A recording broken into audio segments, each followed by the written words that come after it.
Hola, hola, buenas noches, bienvenidos, bienvenidas a Todo Cultura. Yo quiero contarles que hoy vamos a estar hablando de un montón de temas en el programa porque vamos a tener música en vivo, vamos a recibir un artista de gran trayectoria, de mucha trayectoria, guitarrista, tucumano. Juan Falú va a estar en el piso de Todo Cultura. Se hizo un homenaje póstume a Jorge Marciali en la Cámara de Diputados de la Nación. Contó con el apoyo de distintos diputados y diputadas de la provincia de Mendoza por el reconocimiento a este artista mendocino. Y Juan Falú, tucumano, claro, estuvo tocando, amigo, compañero, han tocado juntos, han compuesto temas juntos. Va a estar en el piso, vamos a estar conversando y vamos a tratar de sacarle también algunas notas con su guitarra. Pero además de música, vamos a hablar de fotografía por una muestra fotográfica que se expone en el Congreso de la Nación. No hay más tiempo. El camino hacia la ley 27.675 es la ley de respuesta integral al VIH y otras enfermedades también. Vamos a estar hablando con este fotógrafo y además fotógrafo, comunicador, ya nos va a contar de las actividades que realiza porque son muy interesantes, va a estar en el piso de Todo Cultura. Pero de fotografía vamos a pasar también a la historia y el legado que nos deja la historia, ¿no? Hay un ciclo que se llama Los Albores de la Patria, que organiza la Dirección General de Cultura y Museos de la Cámara de Diputados de la Nación. En este ciclo lo que se hace es dar conocimiento a través de distintas actividades culturales, recreativas, históricas, de los diferentes momentos y sucesos históricos que hemos tenido en el país. Y para eso vamos a estar hablando con uno de sus organizadores, con Carlos Pellegrini. Él es licenciado en Historia, también es docente de la Universidad Nacional de Buenos Aires. Vamos a estar hablando de los albores de la patria y sobre todo de una fecha reciente, ¿no? Del Día de la Soberanía Nacional, para que nos cuenten detalle de cómo surgen estos momentos y cómo son los homenajes que se realizan en el Congreso de la Nación. Pero antes, quiero contarles que tenemos curiosidades y vamos a conocer una característica. No sé si ustedes saben que en diferentes momentos del año, la fachada del Congreso de la Nación sobre la avenida Entre Ríos del Palacio Legislativo se ilumina de diferentes colores. Y hoy vamos a contarles por qué sucede esto.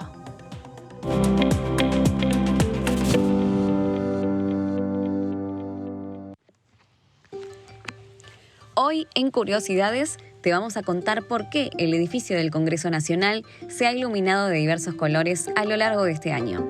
Tal como se imaginarán, se trató siempre de fechas especiales y la iluminación del palacio tuvo como objeto central la toma de conciencia de la importancia de tales fechas. La primera iluminación se dio en abril, ya que este año se cumplieron 40 años de la Guerra de Malvinas. En ese marco, el Gobierno Nacional, bajo el lema Malvinas nos une, realizó una serie de actos en todo el país para recordar los 40 años de la guerra, homenajear a caídos y veteranos y reafirmar el derecho soberano sobre las islas. El Congreso Nacional fue el epicentro de los eventos y así fue que el 2 de abril se iluminó con los colores de la bandera. Al otro día, el domingo 3 de abril, el Congreso nuevamente fue iluminado, esta vez solo de azul, para visibilizar las múltiples condiciones que abarcan el espectro autista y la importancia de generar acciones en todos los ámbitos sociales que favorezcan condiciones de vida dignas para las personas con autismo. Esta conmemoración luminaria se da cada 2 de abril en las principales capitales del mundo y este año aquí se realizó el día 3, ya que el 2 se realizó el mapping por Malvinas. El 17 de mayo, el Congreso se iluminó de rojo por el Día Nacional de las Personas Electrodependientes, como recordatorio del compromiso en la lucha y concientización de los derechos de las personas electrodependientes por cuestiones de salud. El verde fue el color elegido el 5 de junio para concientizar por el cuidado del medio ambiente en el Día Mundial del Medio Ambiente. El 21 de septiembre, Día Mundial de la Enfermedad de Alzheimer, fue el violeta el color elegido para concientizar y sensibilizar sobre esta patología que afecta a millones de personas. Por último, el sábado 5 de noviembre, en conmemoración de los 31 años de la celebración de la Marcha del Orgullo LGBTIQ+ en la Argentina, la fachada del Palacio Legislativo se iluminó con los colores de la bandera que los representa, para acompañar la jornada por la diversidad y la ampliación de derechos de las personas lesbianas, gays, bisexuales, trans, intersexuales y queer. Como verán, el Congreso Iluminado, además de regalarnos una bellísima postal, nos está invitando a reflexionar sobre distintas temáticas que nos atraviesan como sociedad. En esta curiosidad, queríamos que conocieran algunas de ellas.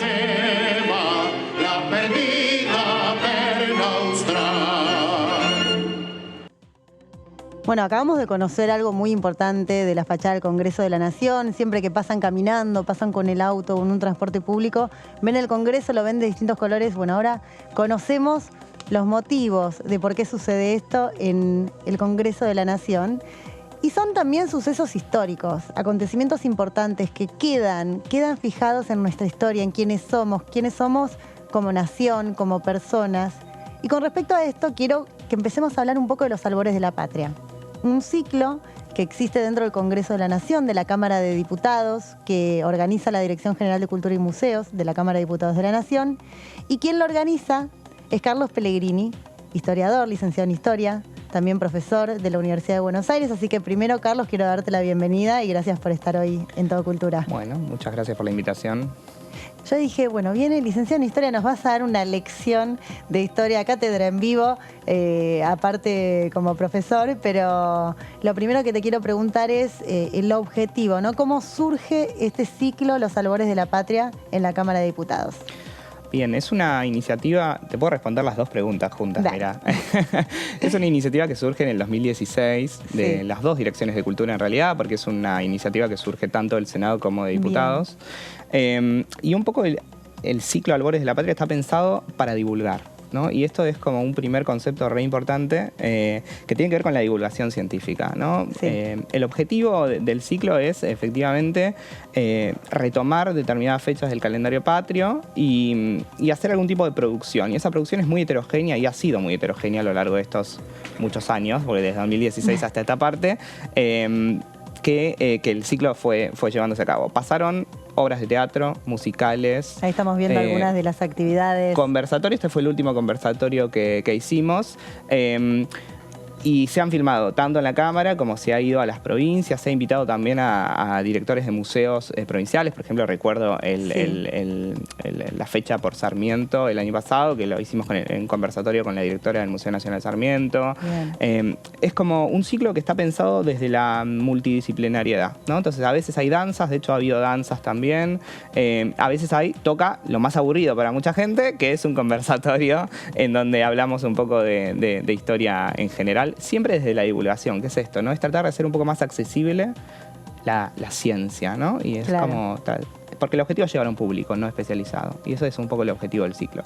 ¿Y cómo reaccionan las personas también a las diferentes variantes? Vos recién decías, bueno, el conservatorio tal vez, ¿por qué lo más aburrido? Porque digo, es interesante también escuchar a personas que han estudiado y que saben sobre el tema y que nos pueden también hacer conocer parte de la historia de nuestro país, ¿no? Sí, yo creo que la riqueza del ciclo está un poco en esta diversidad. Y que realmente también rompe un poco muchos prejuicios, ¿no? Porque, ¿no? La historia... Yo siempre digo que la historia divide aguas y la mitad del mundo la odia y la odió durante toda su escolaridad y su carrera y la otra mitad la ama y es como un cuentito, ¿no? Es como una novela. Entonces yo creo que es como una gran grieta el tema historia.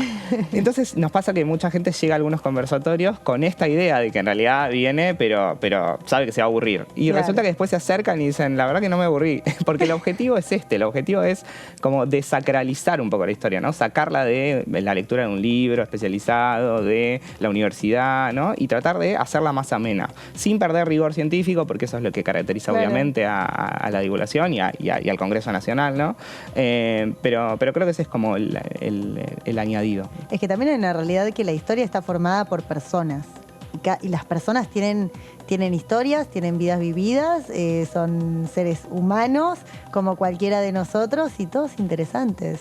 Entonces hay diferentes formas de aprenderlo y me resulta interesante también que hacen obras de teatro y diferentes actividades también, ¿no? Para tal vez las personas que no se enganchan tanto con algo más formal que puedan aprender de otro modo, ¿no? Sí, eso es dos cosas de eso que dijiste que me resulta muy interesante. Es lo que nos pasa siempre cuando tenemos algún conversatorio. Yo trabajé algún tiempo en el museo de la Cámara y entonces perlitas tengo de personajes Del que han museo pasado por legislativo, del que museo tiene- y de personajes que han pasado por el Congreso. Entonces siempre tratamos de mechar alguna en algún conversatorio y siempre hay alguien que las toma y es un poco un momento jocoso del conversatorio.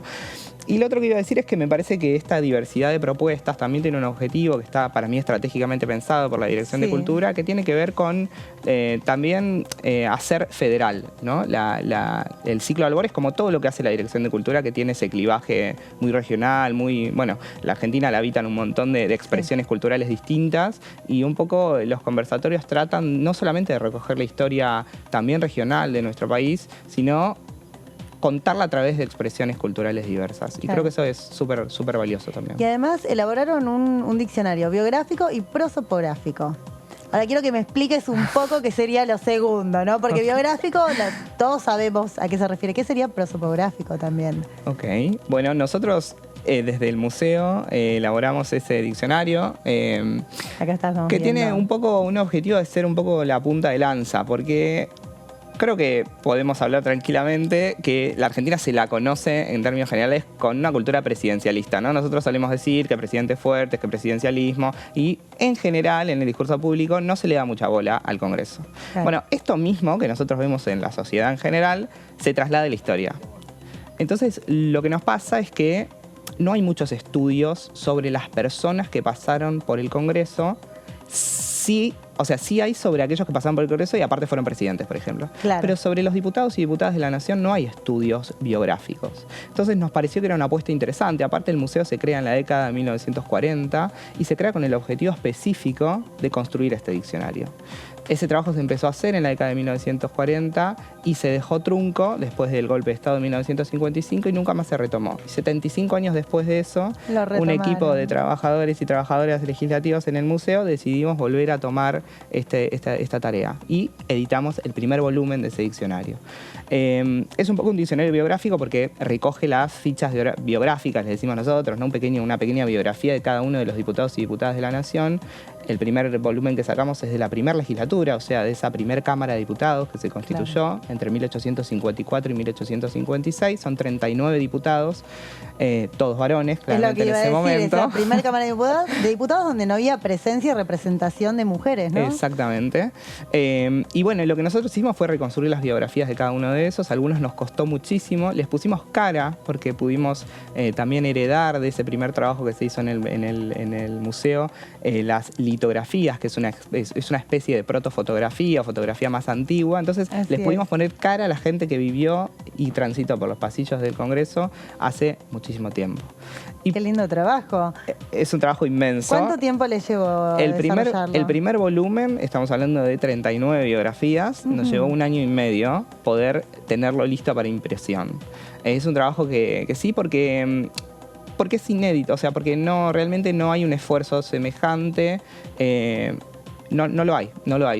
Yo me dedico también a investigación fuera del Congreso y lo conversé un montón con compañeros que se dedican a la historia argentina y es una necesidad en la academia contar con diccionarios biográficos que sirvan como recursero, como primer elemento de consulta. Claro, aparte estamos hablando de la historia de nuestro país, estamos hablando de la Cámara de Diputados de la Nación con nuestros representantes, los legisladores, legisladoras, ahora también. Sí, eso es. Y también es una forma de acercar, ¿no?, la sociedad Claro. al Congreso. Nosotros también ponemos perlitas en el diccionario. Por ejemplo, tuvimos... ¿Qué nos vamos a encontrar? Y, por ejemplo, solamente uno, porque así se acercan a la lectura del diccionario, pero, por ejemplo, todos recordarán la célebre película de Camila Gorman. Sí. Bueno... La trágica historia de Camila. Sí, efectivamente la trágica. Bueno, uno de los primeros diputados nacionales participó en el fusilamiento y las fuentes históricas indican que fue quien tomó la decisión de enterrarlos en cajones separados, por ejemplo. Eso es como, bueno, pero son como estas perlitas que uno se va encontrando cuando va revisando el cajón de la historia. Claro. Y bueno, la idea un poco es esto, es hacer una apuesta a acercar un poco a la sociedad y a un público que no está acostumbrado a leer historia, a conocer un poco también el Congreso. Me gusta porque aparte de la perlita que contaste es un dramón histórico, se han hecho películas, pero películas históricas, no sé si Supe Coraro actúa en una de ellas también, en una de las versiones que se han hecho, y se han hecho también novelas, una historia muy conocida y que bueno, que queda registrada en este diccionario que hicieron. ¿Lo hicieron con la imprenta del Congreso? En este momento está en etapa de imprenta, así que sí, está en la imprenta del ¿Cómo Congreso. se pueden conseguir los diccionarios? Si alguien quiere acceder, ¿puede ir a la Biblioteca del Congreso de la Nación y leerlo? ¿Cómo? Nosotros tomamos esta participación en el programa como una especie de promoción. La idea es que el diccionario impreso lo podamos presentar con un acto de presentación, porque realmente ha sido un proyecto muy importante para nosotros desde el museo y desde la Dirección de Cultura, en un evento que va a ser abierto a la comunidad. A partir de la presentación del libro, obviamente va a haber ediciones impresas y también va a estar la opción de descarga en el segmento de la página de la Cámara abocada a cultura.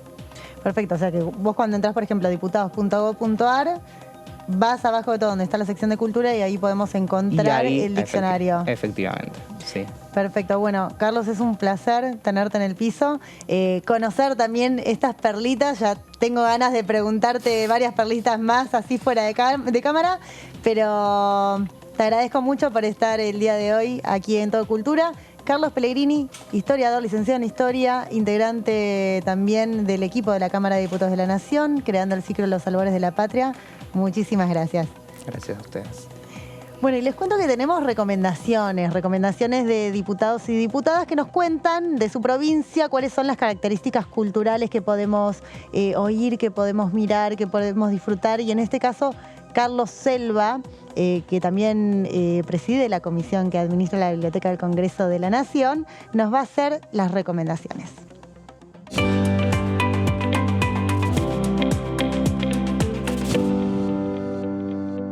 Mi nombre es Carlos Selva y soy diputado nacional por la provincia de Buenos Aires, pertenezco al distrito de Mercedes.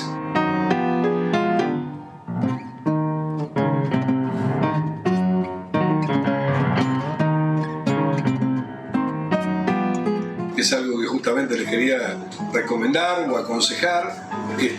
Nosotros tenemos un calendario cultural muy importante, con una importante cantidad de fiestas, que algunas empezaron siendo fiestas provinciales, primero fiestas netamente municipales, y han tomado un tamiz y una proyección que hoy nos permite, en dos particularmente, son dos fiestas nacionales que tienen más de 40 años cada una. Una es la Fiesta Nacional del Salame.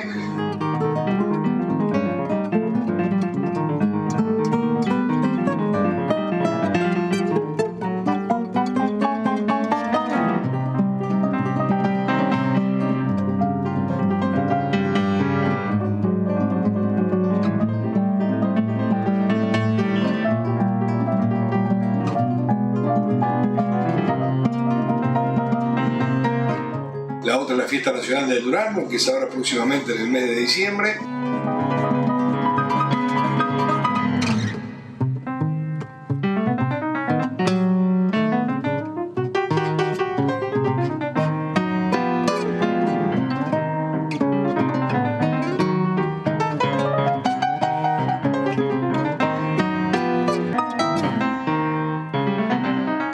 Poderme comunicar con ustedes, invitarlos a que conozcan Mercedes, está a 100 kilómetros de la capital federal, tomándolo. Es una ciudad que en algún momento fue considerada la perla del oeste y hoy orgullosamente podemos decir que hacemos un esfuerzo para que siga siendo considerada de la misma manera.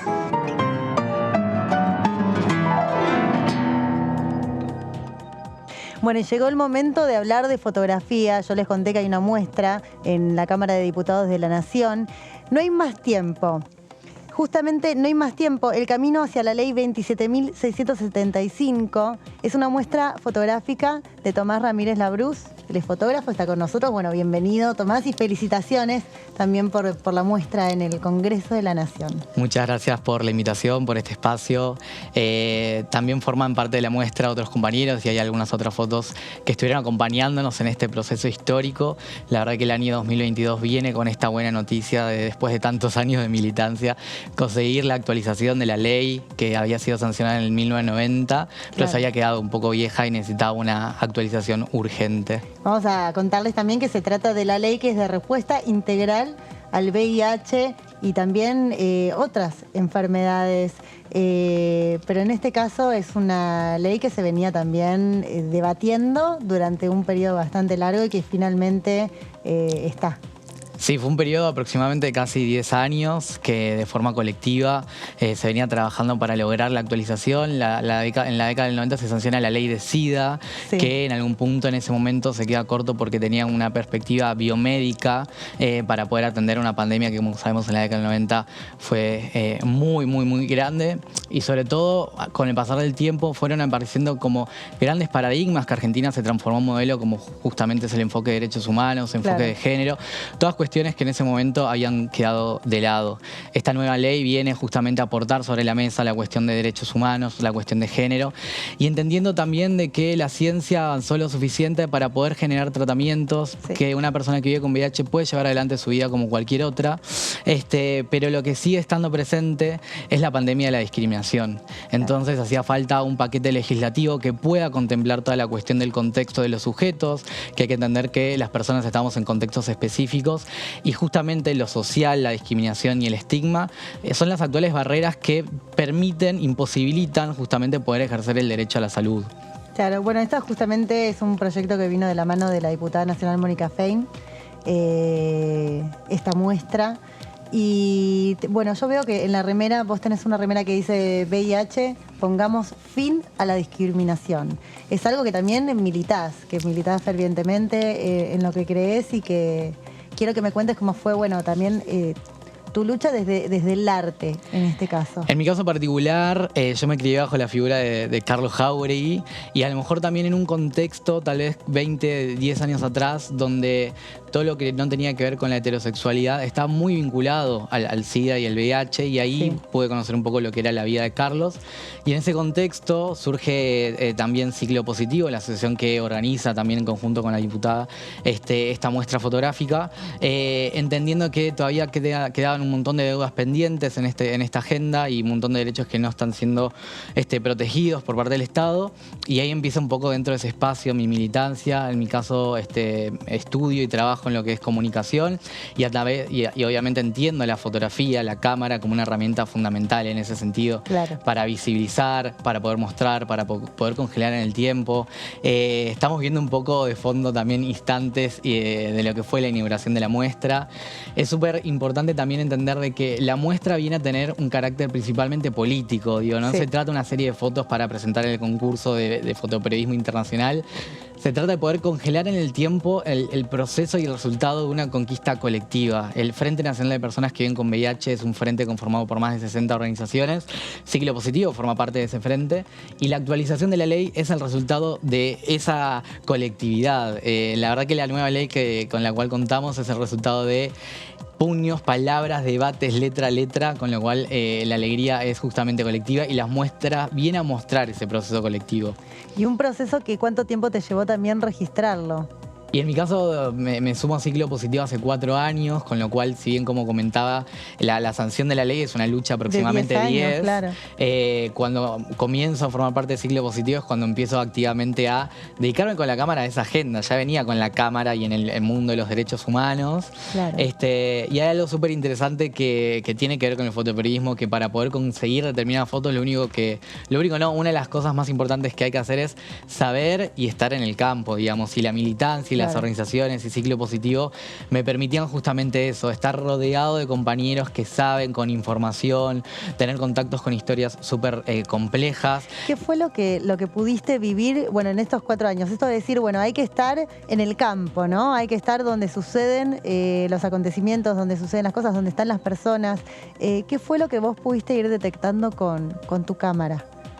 Con tu mirada, ¿no? Primero la importancia de estar en un contexto donde hablar de VIH suele estar muy vinculado al 1 de diciembre y VIH es todo el año, digamos. Claro. Entonces, poder identificar distintas estrategias o oportunidades para poder echar luz, para poder visibilizar, es clave, y la fotografía y el fotoperiodismo es un poco eso. Y por otro lado, lo que sucede con la fotografía y las cámaras es que para nosotros los fotógrafos se transforman en una suerte de puente para poder conectar con historias, con personas, con causas, y de alguna manera articular juntos para esto de nuevo. Poder poner sobre la mesa, hablar. No hay actualización de leyes sin que se debate y sin que se charla sobre eso. La fotografía y el fotoperiodismo viene a ser una herramienta más justamente en ese campo y en esa seriedad de hablar de estos Claro. temas. También te quiero preguntar para ir cerrando. la fotografía es un arte, vos tomás también este arte para poder comunicar, porque el arte obviamente comunica. ¿Y qué es lo que ves vos como artista que falta todavía? Vos decías, bueno, tenemos ahora la ley, pero la discriminación todavía está. Entonces, si le tenés que hablar a la cámara, a la gente que está del otro lado, ¿qué le podrías decir? ¿Qué mensaje transmitirías? Ya no con la cámara, sino con la voz. Primero, informarse, eso es fundamental, la información, la educación es la herramienta número 1 para poder derribar esto que decía hoy, que sigue estando presente, que es el estigma y la discriminación, y también desmitificar la idea de activismo. No es que tenemos que estar en la calle así, hay un montón de formas diferentes y siempre desde el lugar que estamos cada uno algo podemos hacer para contribuir a estas luchas colectivas. Bueno, te agradezco muchísimo, Tomás, la verdad es que es un placer escucharte también, mover esta causa, o sea, moverla también desde la práctica, con tu arte y también, bueno, como persona y en el mensaje que transmitís. Así que muchísimas gracias, es un placer entrevistarte. Muchas gracias a ustedes y por este espacio. Bueno, nos vamos a ir un corte, no se vayan porque volvemos en unos minutos y lo tenemos a Juan Falú en el piso.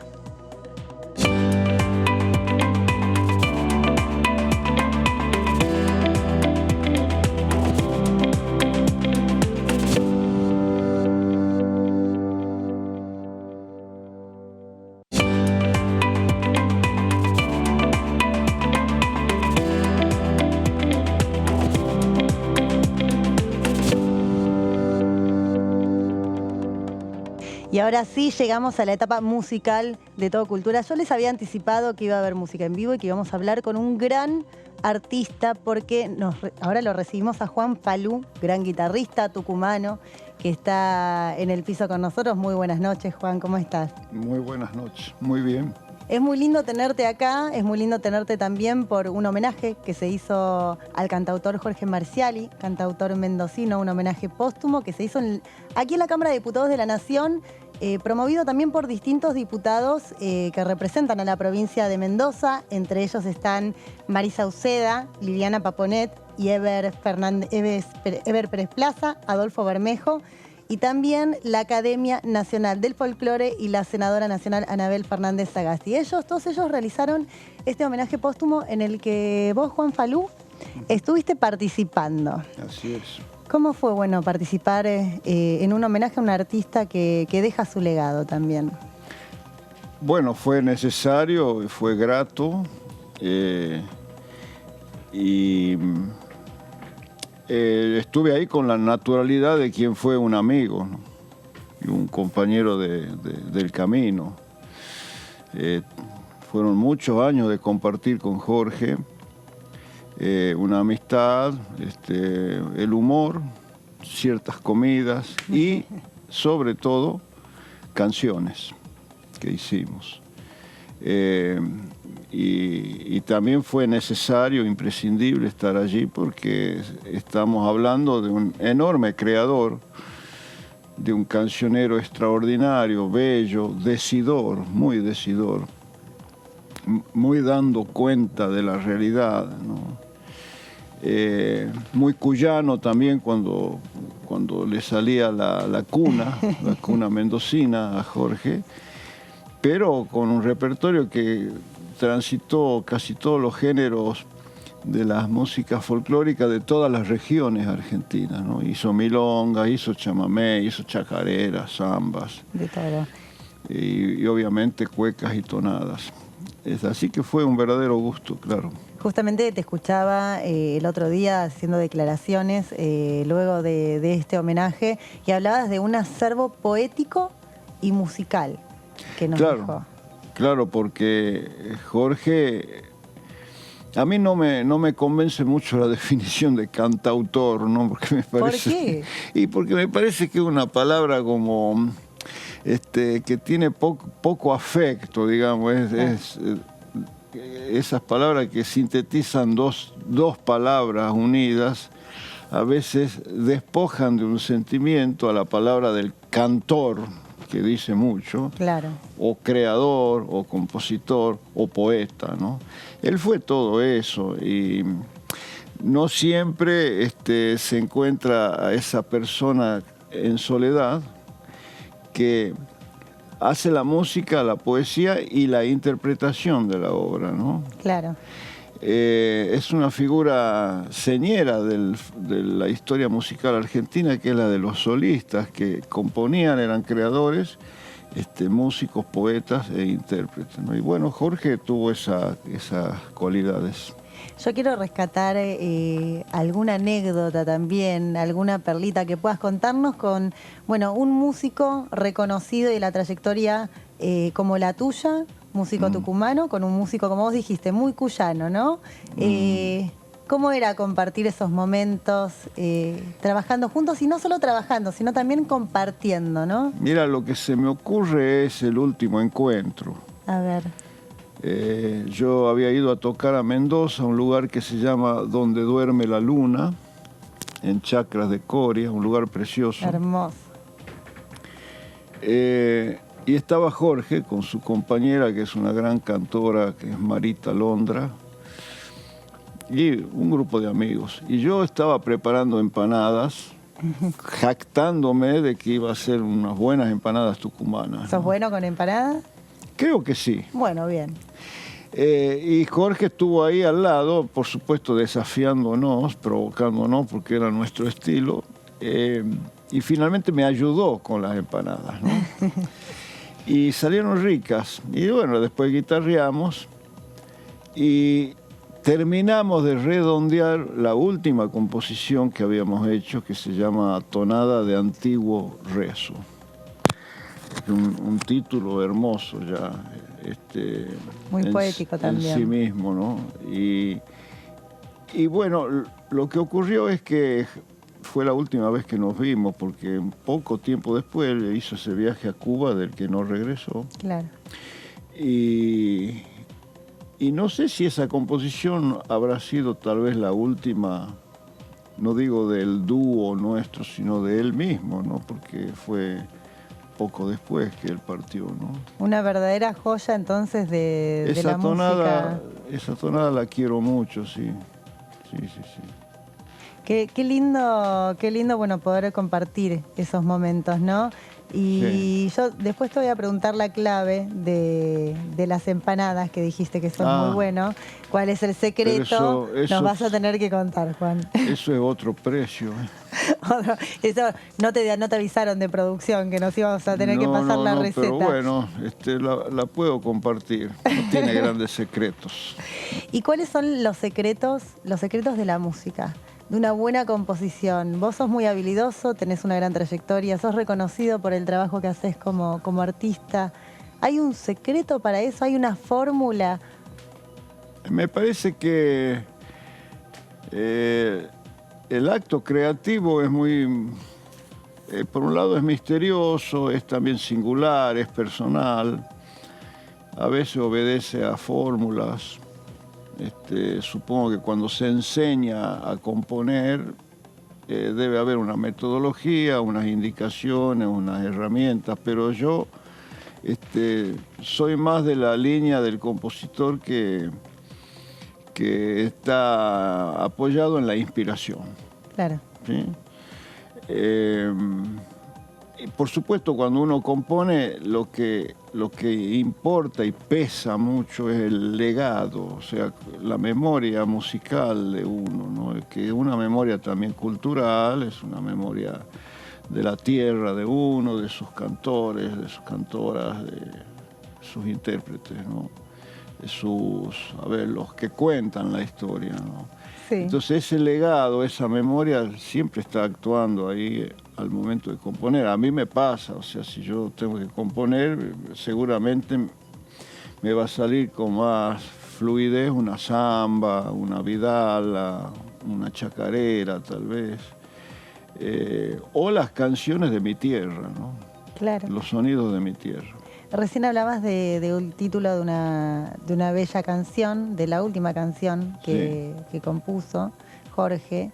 Y te quería preguntar, bueno, ¿en qué momento vienen esos títulos de las canciones? ¿Vienen de historias personales? ¿Vienen de experiencias vividas? Bueno, depende. En mi caso yo compongo mucha música que es instrumental, no tiene letra. Claro. ¿Sí?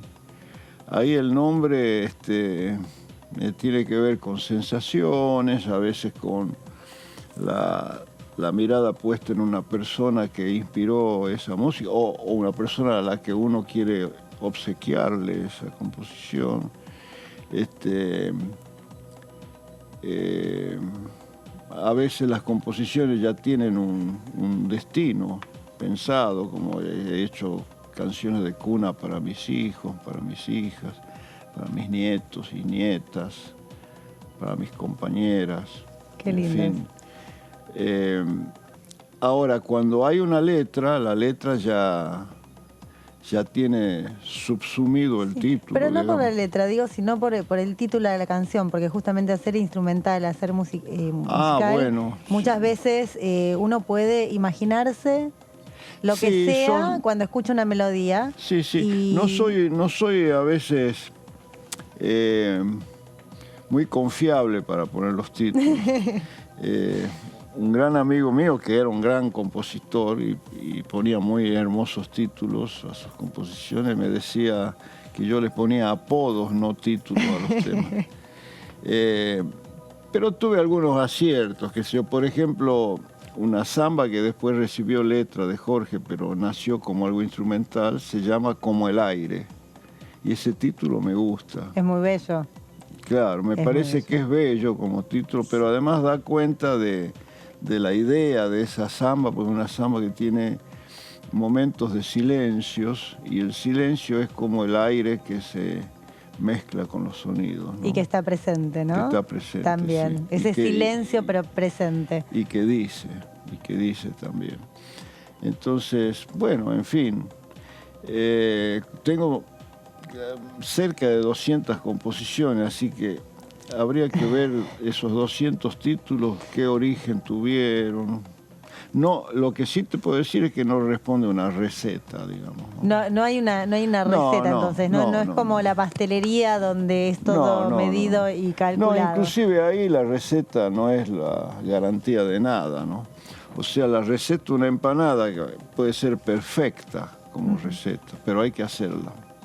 A mí me interesa saber también, vos como un músico tradicional, ¿no? De música representativa de Argentina, ¿qué pensás, por ejemplo, de los nuevos estilos y géneros musicales que se están gestando y que se están imponiendo también, más que nada también en la gente joven, que empieza a escuchar también nuevos géneros, ¿no? Hablo, por ejemplo, del trap como un nuevo género musical. Sí, yo intento ser abierto, digamos. Sí. No soy tradicionalista, Bien. a pesar de que hago folclore, ¿no? Porque yo creo que el folclore se ha movido siempre y si uno pone la lupa hay más transgresiones y modernidad en algunas interpretaciones folclóricas que en otros géneros. Claro. Yo lo pienso así, ¿eh? O sea, así como hay mucha tradición, hay mucha renovación, ¿no? Trato de ser abierto. Ahora, yo desconfío mucho de las músicas que son impuestas mediáticamente. Claro. Sí, desconfío porque me parece que no surgen de esa cuna de la inspiración, de los intercambios muy sensibles que se producen comunitariamente, juntándonos o siendo memoriosos, o del amor a la tierra que le hace a uno. No, surgen de otras fórmulas de mercado, Claro. con una especulación que siempre tiene que ver con lo económico o con con sistemas de dominación, ¿no? En Claro. realidad lo pienso así. Con como- un sistema comercial también, ¿no? De Sí, que hay sí, tal pero vez sobre detrás. todo de dominación, o sea, creo que la música es una herramienta formidable de enajenación, así como es una herramienta extraordinaria y sublime de libertad y de dignificación, digamos, ¿no? Es un arma de doble filo para mí. En manos del mercado es peligrosísima. Cuando Pero decís el rap y todo eso a mí me encanta. Yo cuando veo los pibes haciendo esos desafíos sí, y veo esa capacidad de improvisación, me parece que es artísticamente muy valorable, ¿no? No, y aparte el contenido para la improvisación, ¿no? Que uno tiene que tener herramientas para Claro. responder en una batalla, ¿no? Claro, son demasiado peleadores para mi gusto, pero bueno, ese es otro tema, digamos, pero que hay una espontaneidad así increíble, una capacidad de improvisación que hay que sacarse del sombrero, ¿no? ¿Tocarías en algún concierto con algún artista de nuevos géneros musicales? No sé, pienso por ejemplo en Casu, ella es Sí. jujeña y es una artista que está involucrada también con nuevos estilos. Sí, no rehuyo esos encuentros, pero tampoco Sería interesante, tampoco se dan muchas ocasiones de una propuesta así, ¿no? Pero, por ejemplo, a mí me gustan muchas músicas que no son necesariamente las nuevas. Claro. Me gusta la música clásica, me gusta la barroca, me gusta algunas expresiones de música contemporánea, me gusta el flamenco, me gusta el jazz. Hermoso. Me encanta la música latinoamericana, me encanta el bolero, el son cubano, la música brasileña. Hay muchas músicas que me gustan. Y en Argentina, ¿qué es lo que falta de todas estas músicas, ¿no? Difundir aún más. Porque yo pienso, nosotros somos un país enorme, con muchísimas provincias, y cada provincia también tiene su característica musical autóctona de cada lugar. Sí, yo creo que lo que no se difunde es lo que contiene algún mensaje que promueva una reflexión, una introspección, Sí. una emoción profunda. Esas músicas con esas letras están fuera de los sistemas masivos de comunicación. Claro. Sí. A ver, yo te digo, un estilo surero, o una milonga muy decidora, o una vidala de cualquier provincia del noroeste, no circula por los medios. Seguro que no. Es rarísimo que ocurra. ¿Y qué es lo que Una samba lenta. es poco usual escucharlo entonces? No, es que yo creo que está censurado, bloqueado eso, porque hay una tentación muy frecuente que es la de usar la música como, lo rápido, seguro, lo rápido y conocido, por ejemplo, es como que funciona mejor Claro. para cautivar a una audiencia. Entonces se va dejando de lado la posibilidad de hacer una docencia desde la música, ¿no? O desde el arte en general. Y esa música que antes dijiste que sirve o tanto para aislarte, para encapsularte, como para tener libertad, ¿no? Ambos extremos. Juan, yo te quiero consultar, si tuvieses que decirle, bueno, a los televidentes que nos están viendo ahora, ¿no? Dar un ejemplo de esas músicas que decís que están censuradas y que no se difunden. ¿Puedo darte? ¿Qué podrías tocar? ¿Vos vas a tocar ahora? Entonces, yo voy a aprovechar, ¿sabes qué? Para que nos vayamos directamente con música. Vos contame lo que vas a tocar. Yo voy a aprovechar para hacer un cierre, para despedirte, para agradecerte la visita el día de hoy a Todo Cultura. Juan Falú, un gran artista. Nosotros nos vamos a ver el próximo miércoles a las 23 horas en la pantalla de TV y Juan Falú nos va a deleitar. ¿Qué va a tocar? Voy a hacer, bueno, por ese pedido no lo había pensado, ¿no? Bueno. Voy a hacer la vidala para mi sombra, que si la escuchás atentamente está hablando de la vida y de la muerte, ¿no? A ver.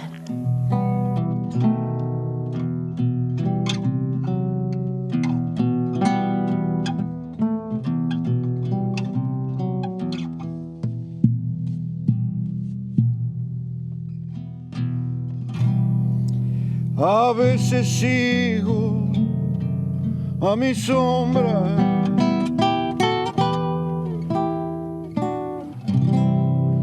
a veces viene detrás.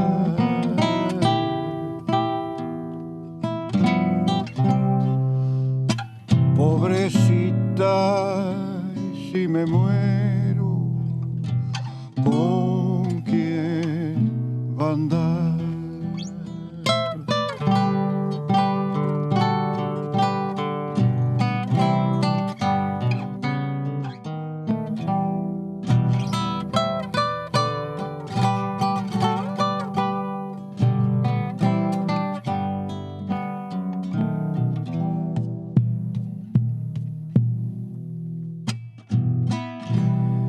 achatadita y callada.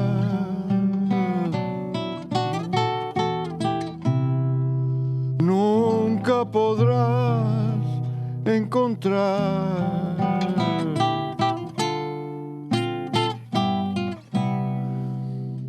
una sombra compañera que sufra igual.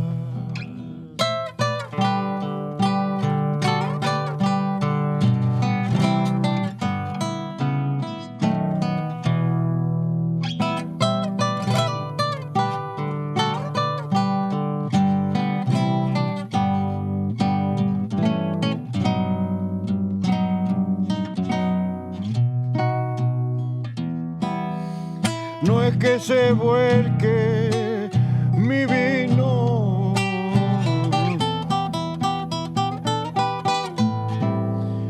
lo derramó de intención.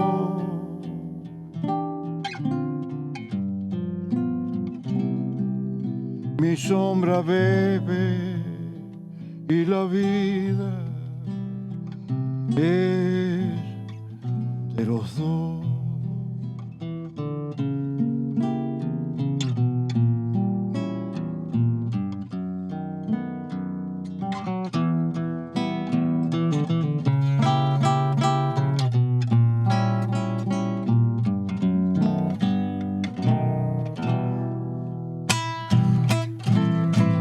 Sombrita, ay, cuídame mucho.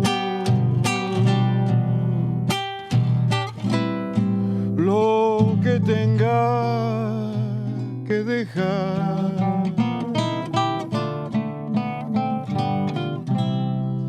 Cuando me moje hasta dentro la oscuridad.